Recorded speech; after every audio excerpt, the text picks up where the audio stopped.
જય ભીમ, નમો બુદ્ધાય, જય રવિદાસ બાપા. મારું નામ દીપેશ રાઠોડ, ગામ જળિયા, તાલુકો અમરાળા, જિલ્લો ભાવનગર. સંત શિરોમણી રવિદાસ વંશી વઢિયારા સમાજ બસોબાર ટ્રસ્ટની અંતર્ગત કામ કરતી યુવા કમિટીનો એક નાનકડો એવો સદસ્ય. આપ સૌ સમાજના વડીલો, તજજ્ઞો, અનુભવીઓ, શ્રેષ્ઠીઓ સમક્ષ આ વિડીયો રજૂ કરું છું. એનું કારણ એવું છે કે આપણી સમાજ માટે એક સોનેરી દિવસ આવી રહ્યો છે, એક સોનેરી આપણી સમાજ માટે તક આવી રહી છે, જેનાથી આપણી સમાજના દરેક ભાઈ બહેનોને અને અમીર ગરીબ તમામ લોકોને ન્યાય મળશે.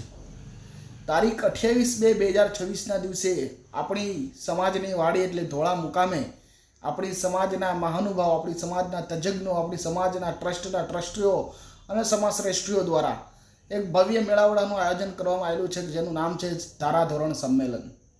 ધારાધોરણ સંમેલન એટલે કે આપણી સમાજનું જે બંધારણ જે અમલમાં આવેલું હતું અગાઉ અનેક વર્ષ પહેલાં, તે હાલની પરંપરા, હાલના સમય અને હાલની જે ફેશનવાળી જે જીવનશૈલી છે, હાલની જે મોંઘવારી છે, હાલની જે ખર્ચાળ જે પ્રસંગો છે, તેને ધ્યાને રાખી આપણા બંધારણની અંદર જે ધારાધોરણ જે બનાવેલા હતા તેની અંદર સુધારા કરવાની અનેક ઘણી જરૂરિયાત ઊભી થઈ છે. ત્યારે આવતી તારીખ 28/2/2026ના રોજ ધોળા સમાજની વાડી મુકામે આપણા સ્થાનિક દેશના લોકો, અમદાવાદ, સુરત અને મુંબઈના લોકો આવી રહ્યા છે અને આપણી સમાજના બંધારણની અંદર અનેક એવા સુધારા જે કરવા જોગ છે તે કરવાના છે.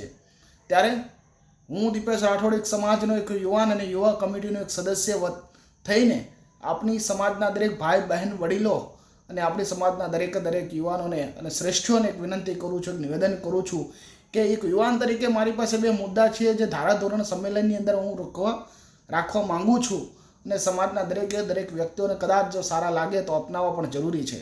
પહેલો મુદ્દો એવો છે કે દીકરાના બાપની કમર તોડતો એક મુદ્દો એવો છે કે જે આપણી સમાજની અંદર જે દાગીના પ્રથા છે, જે ગરીબ દીકરાના બાપની જે કમર તોડી રહ્યો છે, તે દાગીના પ્રથાને બંધ કરવી જોઈએ.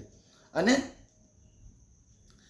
બીજો મુદ્દો પણ એવો છે કે જે બાપની કમર તોડી નાખે છે, એટલે કે દીકરીના જે નામે જે રૂપિયાના વહીવટો થાય છે, આને સંપૂર્ણપણે જડબે સલાક બંધ કરવો જરૂરી છે. આ બે મુદ્દા એવા છે જે આપણી સમાજના બંધારણની અંદર આવરવા જરૂરી છે. બાકી અનેક ઘણા મુદ્દાઓ છે જે આપણી સમાજના વડીલો પાસે, અનુભવીઓ પાસે પડેલા જ છે, જેઓ તે રજૂ કરવાના છે અને આપણી ધારાધોરણ સંમેલનની અંદર આપણે તેની ચર્ચા કરીને દેશના સંવિધાનની અંદર જે આપણે અમલીકરણ કરીએ છીએ અને આપણે માનીએ છીએ તેવી રીતે આપણી સમાજનું જે આ બંધારણ છે તેને પણ આપણે 100% આપણે અમલમાં લાવવું જરૂરી છે અને સુધારા કરવા જરૂરી છે અને આપણે કરીશું. ત્યારે એક દીપેશ રાઠોડ એક યુવાન તરીકે આપણે સૌને વિનંતી કરે છે કે આપણી સમાજના અનેક એવા પ્રસંગો બન્યા છે, જે કાર્યક્રમો થયા છે, આપણી સમાજના અમુક એવા માણસો છે કે જેના દ્વારા તેની અંદર પગ ઘૂસડવાનું, નાક ઘૂસડવાનું કામ કરવામાં આવે છે. તેવા લોકોને હું વિનંતી પણ કરું છું અને ચેતવણી પણ આપું છું કે ધારાધોરણ જે સંમેલન જે છે આપણું એકનું નથી, આપણી સમાજનું છે. આ સંમેલનની અંદર જો થાય તો સહયોગ આપજો, બાકી ટાઢિયા ખેંચવાનું બંધ કરી દેજો.